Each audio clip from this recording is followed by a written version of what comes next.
প্রথম বিয়া করছেন 15 দিনের মাথায় আপনার অহংকারের কারণে আপনার পরিবার গেছে ডিভোর্স দিয়া। সব কি কয়া দিমু?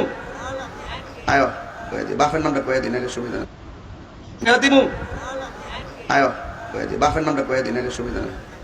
কয়ে দিমু যা, কয়ে দিমু। আল্লাহর ওলি যে বড় বড় লেকচার মারেন, লেকচার ধরাই দিমু, লেকচার ধরে দিমু। যা থাকে কপালে কত হইব সকালে, কথা কন ঠিক না বেঠিক? কথা বলেন ঠিক কিনা কন? এই যে আপনার দেমাগ কমান, আপনার আমি আশা করি আপনি ফরিদুদ্দিন আত্তার রহমতুল্লাহ আলাইহিকে চিনেন। মতলব থানার বড় হলদিয়া গ্রাম, ফরাজি কান্দি, শেখ বুরহানুদ্দিন রহমতুল্লাহ আলাইহির খলিফা, সাবেক খতিব হাইকোর্ট মাজার মসজিদ, সাবেক প্রিন্সিপাল ঢাকা আলিয়া।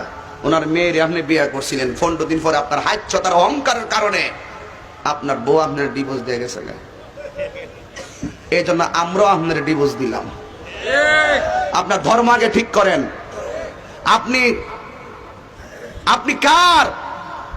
আপনি আগে স্থির করেন।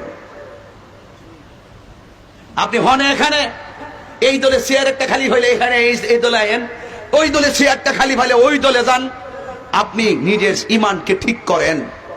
আপনি যাকে কাফের ফতোয়া দেন, আপনি কয়েকদিন আগে মামুন হক সাহেবকে কাফের ফতোয়া দিয়েছেন, মানে পাইছেনটা কি? আপনি আহমদ শফি সাহেবকে কাফের ফতোয়া দিয়েছেন, পাইছেন নাকি? আপনি মামুন হক সাহেবের কাফের ফতোয়া দিয়েছেন। আপনার ফতোয়া আমি বলি কলা পাতা কেন বলি? মামুন হক সাহেবের কাফের ফতোয়া দিয়েছেন।